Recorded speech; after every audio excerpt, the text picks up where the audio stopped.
Meus irmãos, a exposição desta noite se encontra no livro do profeta Abacuque, capítulo 3, o último capítulo do profeta Abacuque. Pela graça de Deus, terminaremos hoje mais uma série de exposições. Então, Abacuque, capítulo 3, vamos ler o capítulo todo. Abacuque, capítulo 3, diz assim a palavra do Senhor, leamos com atenção. Oração do profeta Abacuque sob a forma de canto. Tenho ouvido, ó Senhor, as tuas declarações e me sinto alarmado.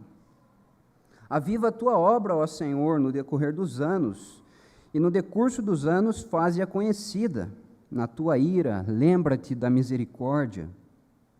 Deus vem de Temã, e do monte Parã vem o santo. A sua glória cobre os céus, e a terra se enche do seu louvor. O seu resplendor é como a luz, raios brilham da sua mão, e ali está velado o seu poder. Adiante dele vai a peste, e a pestilência segue os seus passos. Ele para e faz tremer a terra, olha e sacode as nações, esmigalham-se os montes primitivos, os outeiros eternos se abatem. Os caminhos de Deus são eternos. Vejo as tendas de Cusã em aflição, os acampamentos da terra de Midian tremem. Acaso é contra os rios, Senhor, que estás irado? É contra os ribeiros a tua ira, ou contra o mar o teu furor, já que andas montado nos teus cavalos, nos teus carros de vitória? Tiras a descoberto o teu arco, e farta está a tua aljava de flechas. Tu fendes a terra com rios. Os montes te veem e se contorcem, passam torrentes de água. As profundezas do mar fazem ouvir a sua voz e levantam bem alto as suas mãos. O sol e a lua param nas suas moradas, ao resplandecer a luz das tuas flechas sibilantes, ao fulgor do relâmpago da tua lança. Na tua indignação marchas pela terra, na tua ira calcas aos pés as nações. Tu sais para salvamento do teu povo, para salvar o teu ungido,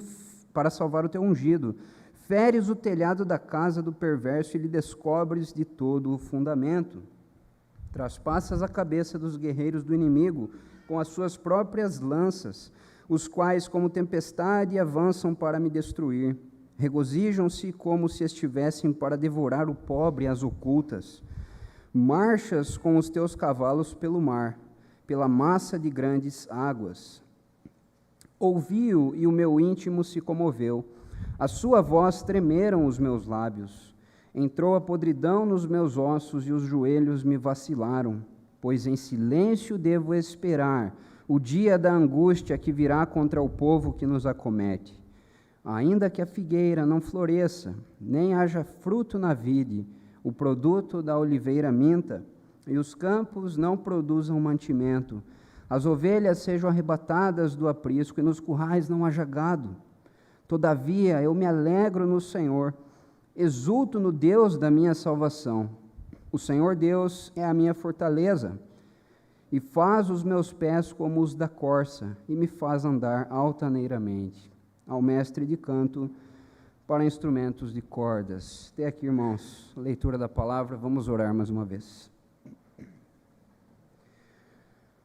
Santo Deus, tua palavra está aberta, e é a palavra do Senhor, Deus, que é infalível, que contém, ó Deus, instruções preciosas para a nossa vida.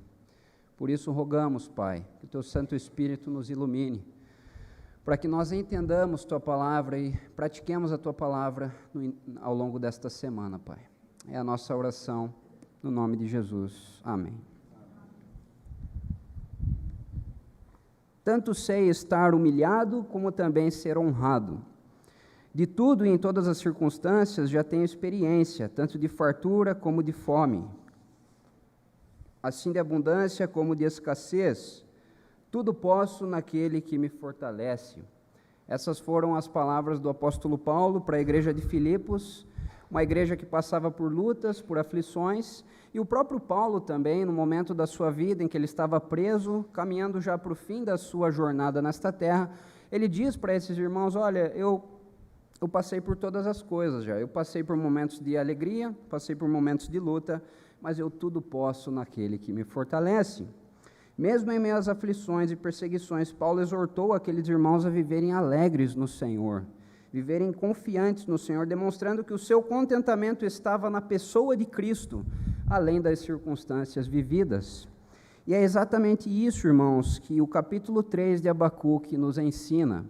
Depois que Abacuque entrou em crise, depois que ele tentou entender as coisas que o Senhor estava fazendo e como que o Senhor estava lidando com o seu povo, depois de todos aqueles diálogos de Abacuque com Deus, agora ele chega no capítulo 3 e ele entende que Deus está no templo, que Deus governa sobre tudo e sobre todos e que ele deve se alegrar no Senhor, apesar das suas lutas.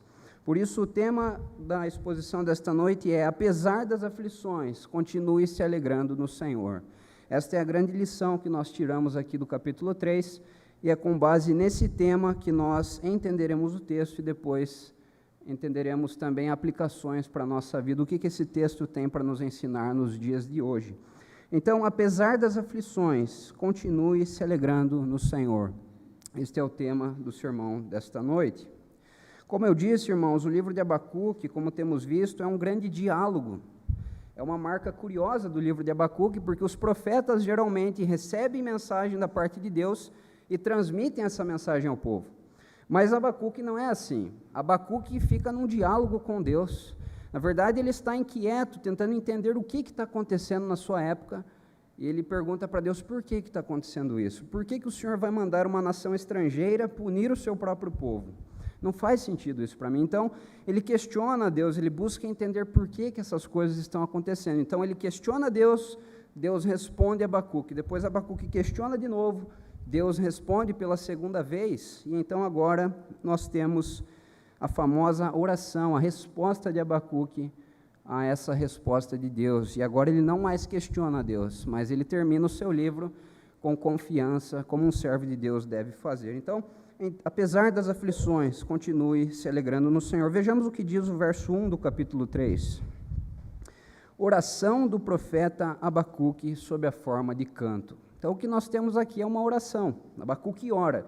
O que um servo de Deus faz diante das aflições, diante das lutas? Ele vai até Deus e ora. Ele busca a face do Senhor. Ele busca a presença do Senhor. E é isso que Abacuque faz aqui. Ele ora a Deus, mas essa oração era para ser cantada pelas próximas gerações. Por isso que o texto diz oração do profeta sob a forma de canto. Então ele ora, é uma oração, mas essa oração deve ser cantada pelas gerações futuras e por aquela geração que estava vivendo em Judá naquele tempo. E vejam só o que Abacuque diz então do verso 2 até ao verso 3. Observem como que ele responde a essas respostas que Deus dá para ele. Ele diz assim: tenho ouvido, ó Senhor, as tuas declarações e me sinto alarmado. Declarações aqui significa os feitos de Deus ao longo da história, não só o que Deus falou para Abacuque, mas tudo que Deus já fez.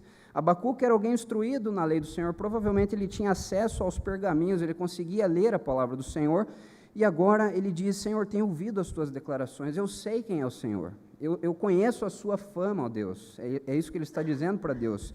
E ele diz que se sente alarmado, ou seja, ele fica trêmulo, ele fica impressionado com a grandeza do Senhor e com tudo que Deus já fez ao longo da história. Então, ele começa a sua oração louvando a Deus e mostrando que ele se sente muito alarmado, muito impressionado com tudo que Deus já fez na história. Provavelmente aqui ele tem em mente os grandes feitos de Deus no Egito, quando Deus liberta o seu povo, depois quando Deus leva o povo com Josué para a terra prometida, quando Deus preserva o seu povo, ele tem em mente tudo isso.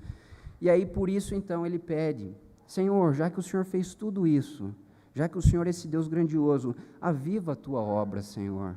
Ele continua dizendo: aviva a tua obra, ó Senhor, no decorrer dos anos. Ou seja, Senhor, da mesma forma que o Senhor já nos libertou do Egito no passado, da mesma forma que o Senhor fez coisas grandiosas na história, faz agora de novo, ó Deus, faz de novo obras grandiosas, aviva essa tua obra. Então, mesmo Deus dizendo para Abacuque que a Babilônia viria, que o juízo viria, Abacuque ainda tem esperança, e ele diz: Eu sei, Senhor, eu sei que o Senhor já disse que a Babilônia vem, mas eu rogo a Ti, liberta-nos de novo, como o Senhor já libertou o Teu povo do Egito, salva-nos mais uma vez, faze a Tua obra reviver na história. E aí ele diz, no decorrer dos anos, para que essa obra ecoasse por tantos e tantos anos, assim como a obra que Deus fez no Egito, ecoou, e é do conhecimento do povo até agora, que agora Deus novamente marcasse a história do povo de Israel, libertando o povo desse jugo da Babilônia, e que essa libertação ecoasse ao longo de vários e vários anos. Por isso ele diz, no decorrer dos anos e no decurso dos anos, faze-a conhecida. Mas aí Abacuque lembra-se de novo que o juízo é inevitável, então ele diz, na tua ira, lembra-te da misericórdia, ou seja, Senhor, o meu desejo é que o Senhor faça essa obra grandiosa de novo, de libertação, mas se a Babilônia tem que vir mesmo, se não tem mais jeito, eu rogo a Ti, lembra-te da misericórdia, ó Deus, no meio da Tua ira. Que essa nação não nos oprima a ponto de nós perdermos as forças. Na Tua ira, ó Pai, que haja misericórdia. É isso que Abacuque está dizendo. Então vejam como que Abacuque começa a sua oração, ele começa louvando a Deus, ele começa, diferentemente das outras vezes, ele não questiona mais a Deus. Agora Abacuque parou de questionar a Deus, Abacuque entendeu que o juízo precisa vir porque Judá está em pecado, e Deus vai mandar juízo. O que Abacuque não gostou é a forma como Deus vai trazer esse juízo. Ele esperava que Deus lidasse com o seu povo de uma forma diferente, mas Deus então escolhe uma nação estrangeira para julgar o seu povo, e Abacuque não gosta disso. Então ele questiona a Deus, mas agora ele para. Agora ele não começa o seu discurso questionando a Deus.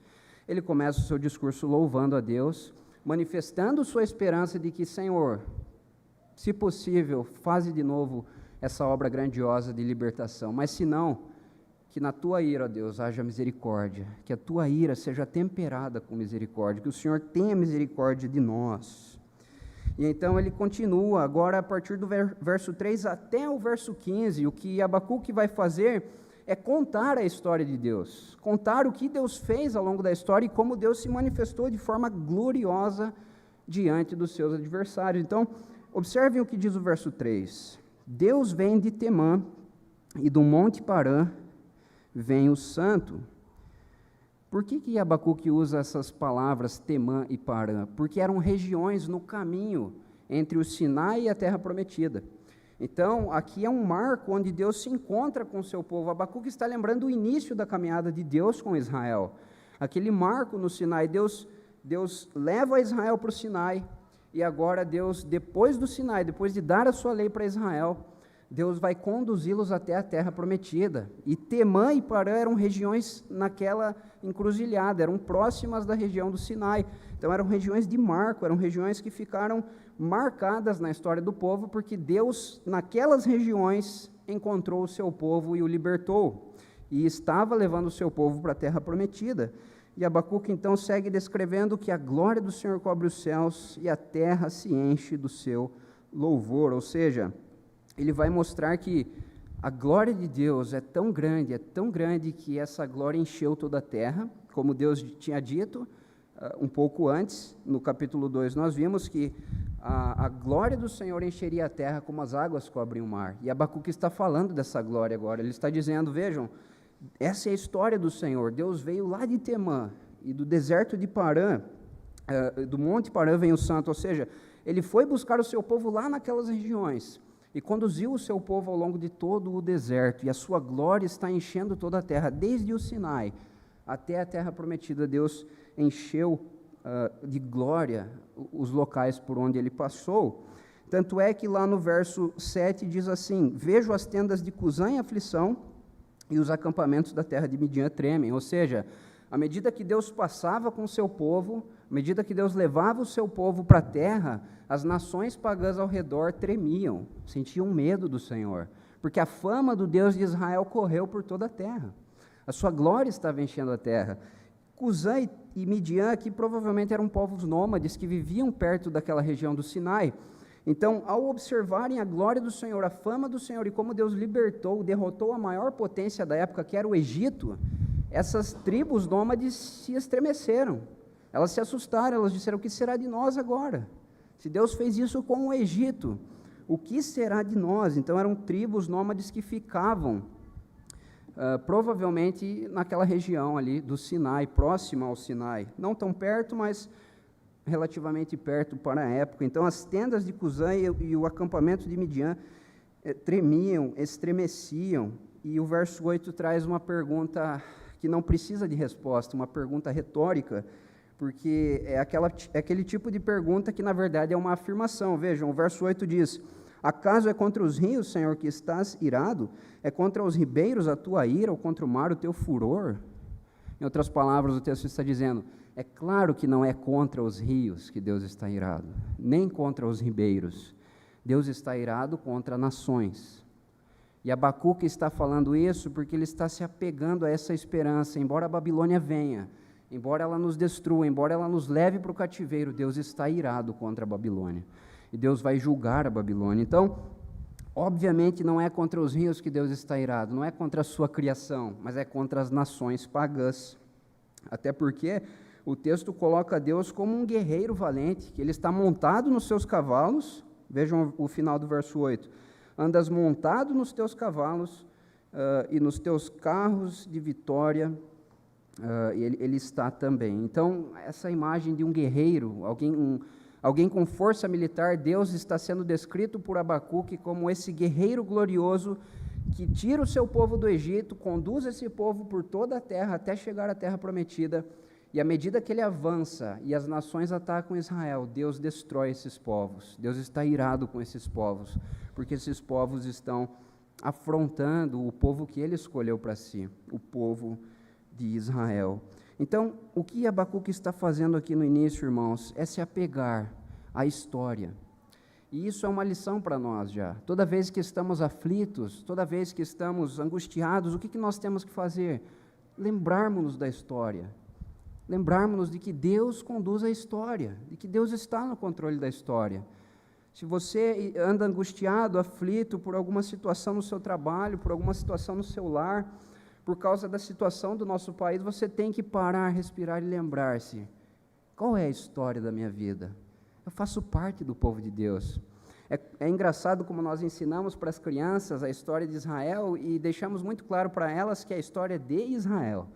Então nós dizemos, olha, o povo de Israel, mas dificilmente nós olhamos para as crianças e dizemos, é o nosso povo, nós fazemos parte desse povo, Deus nos tirou do Egito. Nós deveríamos contar a história para as crianças assim: crianças, é a história do nosso povo, nós somos esse povo que Deus resgatou, nós e Israel somos um, nós somos enxertados em Israel pela fé em Cristo. Então toda vez que você estiver angustiado, lembre-se da história, lembre-se do que Deus já fez na história. Deus destruiu a maior potência da época, que era o Egito, Deus abriu o mar, Deus dizimou nações poderosas, levando o seu povo tão pequeno ainda e tão frágil perto daquelas nações que já tinham castelos, muralhas, fortalezas. Era praticamente um povo nômade que andava pelo deserto. Deus levou esse povo para a terra. E Deus está nos conduzindo para Jerusalém Celestial. Então, quando você estiver aflito, lembre-se da história, faça como Abacuque. Abacuque está contando a história de Deus novamente, para que isso traga alento para o seu coração, para que isso traga refrigério para o seu coração, porque ele sabe que o que eles vão enfrentar em um futuro não muito distante é algo terrível, é algo difícil de aceitar. E historiadores que registram o que a Babilônia fez com Judá, descrevem com palavras pesadas e com cenas terríveis o que eles fizeram. Foi um massacre total, irmãos. O que a Babilônia fez com Judá, aqueles judeus que não tinham a sua fé tão firmada no Senhor, certamente pensaram, é o fim do nosso povo, acabou, não há mais esperança para nós. Mas Deus trouxe depois eles do exílio, e trouxe o seu remanescente. Então, Abacuque está fazendo isso aqui, irmãos. Ele está mostrando que Deus vai adiante do seu povo, e que à medida que ele passa, as nações vizinhas, as nações ímpias, se estremecem, porque ouvem a fama do Senhor e sabem que Deus é glorioso e poderoso. E a prova de que Abacuque está contando a história é o verso 11. Vejam o que diz o verso 11. O sol e a lua param nas suas moradas ao resplandecer a luz. das tuas flechas sibilantes ao fulgor do relâmpago da tua lança. Abacuque está recontando o que aconteceu na história de Josué e do povo. Se os irmãos lembram-se, Josué, na batalha contra os amorreus, os gibeonitas chegaram para Josué e disseram: olha, nós queremos proteção, nós somos um povo que vem de longe. Os gibeonitas enganam Josué, Josué então faz um acordo com eles que vai proteger os gibeonitas, e os reis vizinhos da terra de Canaã, depois que sabem disso, eles dizem: olha, nossa única chance é atacar Gibeão, então, atacar a cidade de Gibeão, para que nós consigamos a muralha deles, a fortaleza, e então consigamos destruir Israel. Só que como Josué e o povo de Israel tinham um acordo com os gibeonitas, eles vão e defendem Gibeão. E nessa batalha, contra vários reis amorreus que vêm atacar Gibeão, Josué diz assim: então Josué falou ao Senhor no dia em que o Senhor entregou os amorreus nas mãos dos filhos de Israel, e disse na presença dos israelitas: Sol, detém-te em Gibeão, e tu, lua, no vale de Aijalon. E o sol se deteve e a lua parou, até que o povo se vingou de seus inimigos. Não está escrito isto no livro dos justos? O sol, pois, se deteve no meio do céu, e não se apressou a pôr-se quase um dia inteiro. Não houve dia semelhante a este, nem antes, nem depois dele, tendo o Senhor assim atendido a voz de um homem, porque o Senhor pelejava por Israel. Então, o que Abacuque está fazendo é contando essa história. Ele está dizendo: olha, Deus é tão poderoso, Deus é tão glorioso, Deus é tão majestoso, que Ele já fez o sol e a lua pararem, por amor ao seu povo. Ele já fez isso. Isso aconteceu com Josué, nós lemos aqui. E aí ele continua mostrando que na indignação Deus marcha pela terra, e na ira do Senhor Ele calca aos pés as nações, Ele sai para livramento do seu povo, para salvar o seu ungido. Ou seja, Israel aqui é o ungido do Senhor, que depois se cumpre plenamente na figura de Cristo, o Messias prometido. Então, tudo que Abacuque está fazendo aqui, irmãos, lembremos-nos, vamos nos lembrar do tema da exposição: apesar das aflições, continue se alegrando no Senhor. E esse tema se encaixa de forma mais apropriada no final do capítulo, como nós veremos logo em seguida. Então, diante de todo aquele caos, de todo aquele cenário difícil que Abacuque estava vivendo, diante das incertezas, das dúvidas do seu coração, de não conseguir entender como é que Deus poderia ser justo, trazendo uma nação mais injusta do que Judá para punir o próprio Judá, Abacuque está inquieto, mas ele cansa de discutir com Deus. Ele chega à conclusão de que é tolice discutir com o Deus sábio, e ele para de fazer isso. Ele não fica mais questionando Deus. Agora o que ele faz é apegar-se ao que ele tem. O que é que ele tem? A história de Deus, a história de como Deus conduziu o seu povo, de como Deus foi misericordioso para com o seu povo, de como Deus, mesmo em tempos não oportunos, Deus agiu em favor de Israel. E aí, a partir do verso 16 até o verso 19, nós temos então a conclusão de Abacuque e qual é a lição que ele extrai de tudo isso que ele já falou. Então, vejam o que ele diz no verso 16. Ouvi-o e o meu íntimo se comoveu, a sua voz tremeram os meus lábios, entrou a podridão nos meus ossos e os joelhos me vacilaram, pois em silêncio devo esperar o dia da angústia que virá contra o povo que nos acomete. Abacuque está dizendo então: eu ouvi o que Deus disse para mim, eu prestei atenção nas palavras de Deus e não foi fácil. O meu íntimo se comoveu, ou seja, eu fiquei aflito. Essa é a ideia da palavra comoveu aqui. A sua voz tremeram os meus lábios, ou seja, eu fiquei trêmulo, porque o que Deus falou para mim foi tão difícil de aceitar, foi tão duro, que era como se os meus ossos fossem tomados por podridão. A ideia aqui de podridão nos ossos é de um verme comendo o seu osso, de um verme comendo o seu osso aos poucos. Ou seja, Abacuque está dizendo que foi tão duro ouvir o que Deus disse sobre Judá, ouvir o que Deus disse sobre a Babilônia, que era como se os seus ossos estivessem apodrecendo por dentro e os seus joelhos se vacilassem. Ou seja, ele ficou sem rumo, Abacuque ficou sem saber o que fazer, Abacuque ficou trêmulo, ele não sabia mais para onde ir. É aquela situação que você para e pensa: o que eu faço agora? porque o que vem por aí é terrível, é terrível.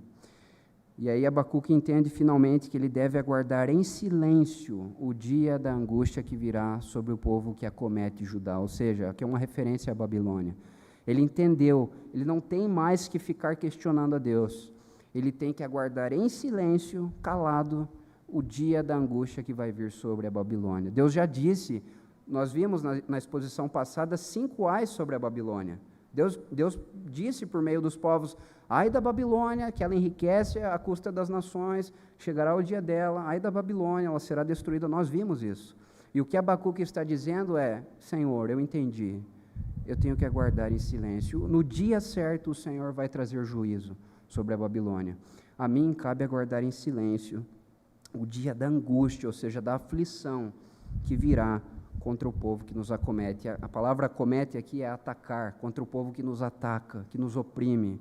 Então, o que Abacuque faz no fim do seu livro, irmãos? Abacuque reconhece a grandeza de Deus, reconhece a soberania de Deus. Abacuque para de tentar discutir com Deus, a semelhança do que fez Jó.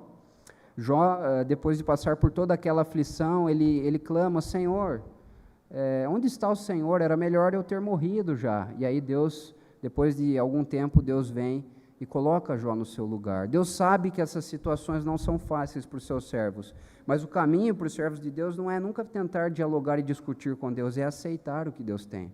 Porque ainda que seja difícil, Deus tem o melhor caminho para o seu povo. Então, é isso que Abacuque faz, ele aguarda em silêncio, e do verso 17 ao verso 19, uma das maiores confissões de fé que nós temos na Bíblia, que nós conhecemos muito bem, é escrita por Abacuque, um texto lindo, vamos ler de novo para ver o que diz. Verso 17, ainda que a figueira não floresça, nem haja fruto na vide, o produto da oliveira minta, e os campos não produzam mantimento, as ovelhas sejam arrebatadas do aprisco, e nos currais não haja gado, todavia eu me alegro no Senhor, exulto no Deus da minha salvação.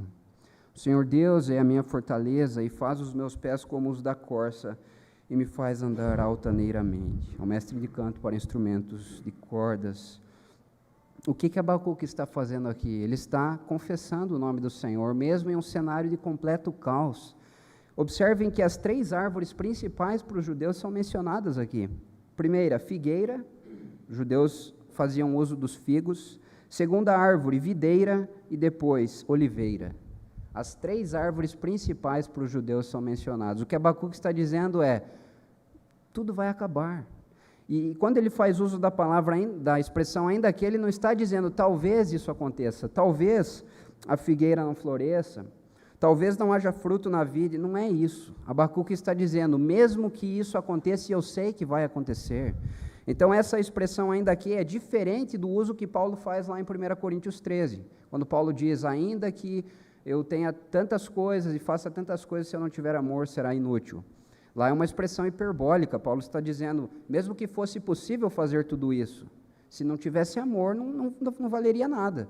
Mas o que Abacuque está dizendo aqui não é talvez essas coisas aconteçam, é uma certeza, porque Deus já falou que a Babilônia vem. Deus já falou que as coisas vão ficar difíceis. E Abacuque está dizendo, mesmo que a figueira não floresça, mesmo que a videira também não dê fruto, e mesmo que a oliveira também não produza o seu mantimento, ou mesmo que ela minta, ou seja, não faça o que tem que fazer, produzir as azeitonas, mesmo que tudo isso aconteça, eu continuo me alegrando em Deus. Irmãos, isso aqui é maravilhoso. Observem que essa é uma confissão de alguém que sabe que o que vem pela frente é terrível. Abacuque não está se apegando a uma possibilidade, ou ele não está dizendo, eu vou me alegrar em Deus porque talvez isso não aconteça. Não, Abacuque está dizendo, eu sei que tudo isso vai acontecer, eu sei que a economia de Judá vai por água abaixo, porque figueira, videira e oliveira não vão dar o fruto. Vejam o que o texto continua dizendo, os campos não vão produzir mantimento, ou seja, uma sociedade agrária naquele tempo precisava plantar, mas não vai ter colheita. Vão plantar e não vai ter colheita. E por fim, o produto de alimentação dos judeus, as ovelhas vão ser arrebatadas e não vai ter gado. Então, um completo caos econômico, político e social. Um completo caos. tudo o que sustentava o judeu vai acabar agora. É o que Abacuque está dizendo, tudo, não vai sobrar nada. E o texto é progressivo, ou seja, ele começa de algo menos importante para algo severamente importante. A figueira, o judeu até ficaria sem, mas sem ovelhas e gado, não tinha como. Então, a figueira não vai dar fruto, depois a videira, depois a oliveira, e oliveira era tanto para cozinhar como para oferecer o incenso no templo, porque das azeitonas eles extraíam esse azeite, e então eles usavam para cozinhar e usavam para o templo. Então não vai ter mais como cozinhar, e o templo também, o incenso vai apagar, não vai ter mais incenso. Então um completo caos é descrito aqui. E o que é maravilhoso dessa confissão de fé de Abacuque é que mesmo sabendo do caos que vem, ele se alegra em Deus. Ele se alegra em Deus. Quantas vezes nós nos alegramos em Deus com base no que Deus pode fazer ou não por nós? Muitas vezes a nossa alegria está condicionada a coisas que Deus pode fazer por nós, não a quem Ele é. Não a quem Ele é. Então nós dizemos, eu vou me alegrar em Deus, mas na primeira dificuldade nós viramos as costas para Deus. E o que Abacuque está fazendo é o contrário. Ele diz, Senhor, eu sei que é terrível o que vem por aí, mas eu continuo me alegrando no Senhor. O Senhor continuará sendo a minha fortaleza, o Senhor continuará me conduzindo, eu vou continuar me alegrando em Ti, porque Tu és o Deus da minha salvação. É isso que Abacuque diz. E no verso 19, então, ele fala que Deus é a fortaleza dele, e faz os seus pés como os da corça, e o faz andar altaneiramente. A figura que ele usa de corça aqui é muito interessante, porque a corça era um animal muito veloz, conhecido por seus passos firmes. E no terreno da Palestina você tinha também planícies, mas você tinha um terreno muitas vezes acidentado e pedregoso. Então o que o texto está mostrando é que a corça, mesmo nesses terrenos acidentados da Palestina, ela tinha passos firmes, ela não tropeçava, ela não torcia o seu pé, a sua pata, e ela continuava firme até o seu objetivo. Então, muitas vezes as corças, elas tinham o objetivo de subir altas montanhas, mas para chegar até lá, eram terrenos pedregosos, terrenos acidentados, e o que o texto está mostrando é que mesmo assim a corça conseguia chegar até aquela altura. E o que Abacuque então está fazendo com o uso da imagem da corça é dizendo o seguinte, mesmo nos terrenos acidentados da vida, mesmo nas lutas e aflições, mesmo que essa vida seja difícil e pedregosa, Deus faz os meus pés como os da corça, Ele me faz andar com firmeza, Ele me faz caminhar e Ele me faz chegar até o topo da montanha onde há segurança. Então, na Bíblia, a ideia de altura é símbolo de vitória, de segurança. Então, Abacuque está dizendo, assim como a corça consegue passar por todo esse terreno difícil e chegar até o topo da montanha, assim também Deus vai fazer comigo. Deus vai me levar com passos firmes na jornada desta vida, Ele vai me levar para as alturas, para a segurança, para a vitória. É o que Abacuque está dizendo. Então, ele crê no Senhor. E o final do Salmo apenas deixa claro que esse Salmo deveria ser entregue a um mestre, que iria conduzir o povo no canto, e ele deveria ser usado com instrumentos de cordas, é como termina o Salmo. Irmãos, o que nós podemos aprender com esse texto maravilhoso? Lembrem-se, o tema da exposição é, apesar das aflições, continue se alegrando no Senhor. E o que nós podemos aprender? Que a vida do cristão não é uma vida fácil. A vida do cristão não é isenta de aflições. Não é uma vida, não é um mar de rosas, não é uma vida onde nós não choramos, nós não derramamos lágrimas. Não é uma vida onde nós estamos o tempo todo sem alguma preocupação, não é.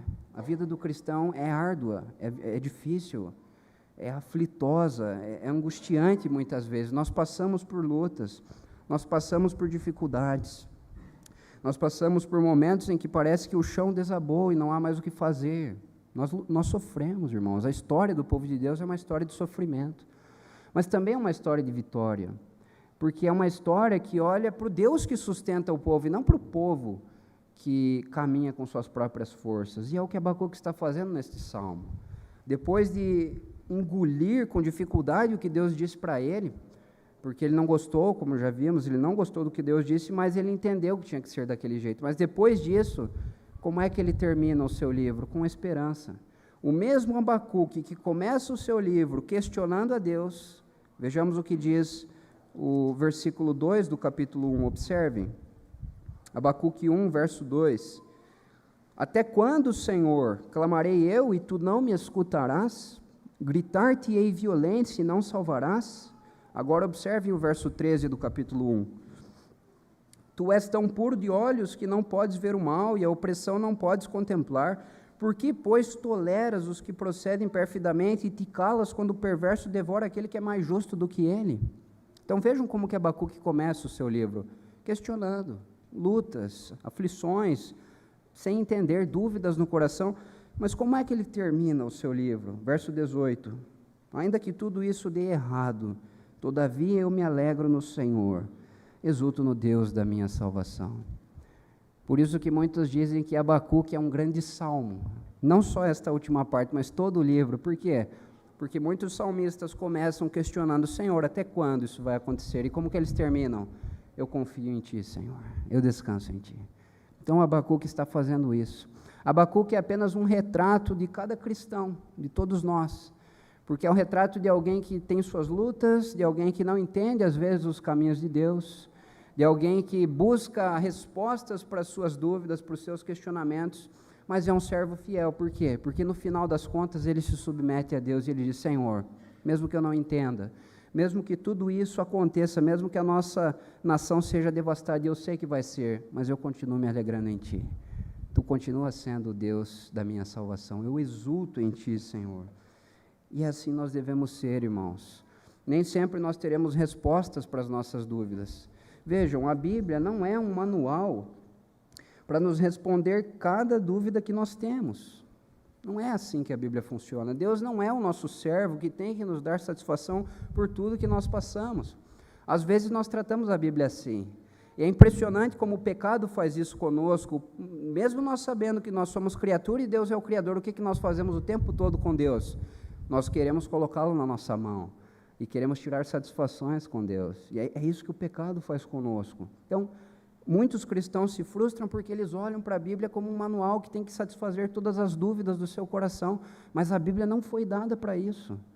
A Bíblia não foi escrita para isso. A Bíblia foi escrita para contar que o homem está em pecado contra Deus, e que Deus está irado, e que Deus vai julgar, mas que há uma boa nova, é a salvação. Esse é o propósito da Bíblia. A Bíblia não foi dada para satisfazer todas as nossas inquietações. Deus não é esse servo nosso que tem que prestar contas a nós. Não funciona assim. Isso não significa que nós não devamos apresentar nossas aflições a Deus. Não é isso. Você deve e pode fazer isso, mas com reverência. Porque Deus está no seu santo templo. Cale-se diante dele toda a terra. Às vezes nós tratamos Deus como o nosso colega do trabalho, ou como o nosso colega da faculdade, achando que ele é como nós, ele está acima de nós. Deus é o Senhor, Ele está no seu santo templo. Então tenhamos reverência quando formos falar com Deus, ou questionar a Deus, se é que eu posso usar essa palavra, ou expressar as nossas dúvidas a Deus. Tenhamos reverência, Ele está no seu santo templo. Então é isso que Abacuque está nos ensinando. Nós podemos e devemos expor diante de Deus as nossas angústias, mas tenhamos reverência, porque Ele está no seu santo templo, Ele é Deus. E como todo servo de Deus, como toda a história da Bíblia, em que os servos questionam a Deus, no final das contas os servos terminam envergonhados porque duvidaram da bondade de Deus, envergonhados porque duvidaram da soberania de Deus, e eles terminam sempre com confiança e louvor, dizendo, Senhor, eu não entendo todas as coisas, eu já entendi que não é para eu entender todas as coisas, mas eu vou continuar me alegrando no Senhor. Essa é a posição do crente fiel. Muitos cristãos, quando se dizem cristãos, têm seus corações cheios de dúvidas, eles questionam a Deus. E se Deus não satisfaz as suas necessidades, o que eles fazem? Abandonam. Eles saem da igreja, eles deixam Deus. Por quê? Eles serviam a Deus na medida em que Deus respondia à dúvida do seu coração. Mas eles não serviam a Deus por quem Deus é. Mas a marca de um verdadeiro cristão é que, mesmo nas dúvidas, mesmo nas lutas, o que ele faz, mesmo que ele não entenda, ele continua se alegrando em Deus, ele continua exultando no Deus da sua salvação, ele continua vivendo pela fé. Esse é o marco do livro de Abacuque. Então, se você serve a Deus pelo que Ele é, então nos momentos de crise você será capaz de se alegrar em Deus. se você serve a Deus pelo que Ele pode fazer na sua vida, ou se você serve a Deus esperando que Ele responda a todas as dúvidas do seu coração, quando as crises vierem, provavelmente você o abandonará, você o insultará, assim como fizeram com Jesus. Muitos abandonaram Jesus porque Jesus não respondia à pergunta deles, não respondia o que o coração pecaminoso deles queria. Mas Jesus veio para trazer vida, e vida em abundância. Jesus veio para trazer uma mensagem mais do que especial, uma mensagem sobre salvação. E não há outro que se encaixe perfeitamente neste livro como Jesus Cristo, irmãos. Porque Jesus passou por várias aflições, Jesus passou por várias provações, mas o que Ele fez nos momentos de angústia, nos momentos de aflição? Ele se alegrou em Deus, Ele se alegrou no seu Pai. Ele até pediu para Deus: Senhor, se possível, afasta de mim este cálice, mas não seja como eu quero, e sim como Tu queres. Cristo se alegrou no Pai em todos os momentos. Cristo sofreu, Cristo foi oprimido. E Isaías 53 descreve como Ele foi traspassado, mas Ele continuou se alegrando no Pai. Ele continuou se alegrando no Deus da sua salvação. E Deus o levantou da morte. E Deus deu a Ele o lugar que está acima de todo lugar, o nome que está acima de todo nome. E um dia todo joelho vai se dobrar diante de Jesus Cristo. Então, Jesus é a personificação perfeita deste livro. Jesus sofreu, Jesus teve angústias. Jesus disse na cruz: Senhor, por que o Senhor me desamparou? Ele expôs suas aflições, mas Ele continuou confiando no Pai. Ele continuou firme no Deus da sua salvação, e assim devemos ser nós também. Concluindo, irmãos, concluindo este sermão e o livro de Abacuque. O livro de Abacuque é mais atual do que imaginamos, muito atual. Embora ele tenha sido escrito há mais ou menos 2.600 anos, as verdades que nós vemos aqui também fazem parte da igreja do Senhor hoje. Os questionamentos, as dúvidas, fazem parte da nossa vida. Muitas vezes não entendemos por que Deus está nos levando pelos caminhos que está nos levando. Muitas vezes Deus não vai nos dar essa resposta, porque Ele quer que nós vivamos pela fé. O questionamento de Abacuque foi feito, Deus falou: Abacuque, viva pela fé. É isso que eu quero que você faça, confie em mim, viva pela fé, eu estou cuidando de tudo, eu vou fazer justiça no tempo certo. Então a nossa vida é cheia de aflições, cheia de questionamentos, mas a semelhança de Abacuque, nós devemos entender que o caminho é nos submetermos a Deus, em humildade. Pergunte-se a si mesmo nesta noite, qual tem sido a sua atitude diante das aflições e dúvidas do seu coração? Como é que você tem se comportado diante de Deus? Você se submete a Ele e entende que Ele está no controle? Ou se Deus não responde a alguma dúvida sua, você vira as costas para Ele e acha que você deve ser o Deus da situação e Deus o seu servo que o serve? Então tome cuidado para você não fazer isso, porque o pecado faz isso conosco. O pecado muitas vezes inverte a lógica das coisas e nos coloca como Deus da situação e quer que Deus esteja na palma da nossa mão, dando satisfação para tudo que acontece em nossa vida. Mas lembremos-nos, Ele está no seu santo templo, cale-se diante dEle toda a terra. Se você o ama pelo que Ele é, então nos momentos de dificuldade você vai suportar e vai ser sustentado por Ele. E vai se alegrar nele. Mas se você o serve pelo que ele pode fazer por você, ou pelas respostas que você espera que ele dê para você o tempo todo, ele não é esse Deus, irmãos. É o Deus das Escrituras, é o Deus Criador, é o Deus sustentador daqueles que o buscam, daqueles que amam a Ele. Lembre-se, o justo viverá pela fé. Essa é a promessa que nós devemos nos apegar. Não entendemos todas as coisas, não sabemos o porquê de muitas coisas, mas o justo viverá pela fé. Se você for justificado em Cristo, você vai viver. Você vai viver pela fé até o dia que Cristo voltar para buscar você. Que Deus assim nos abençoe.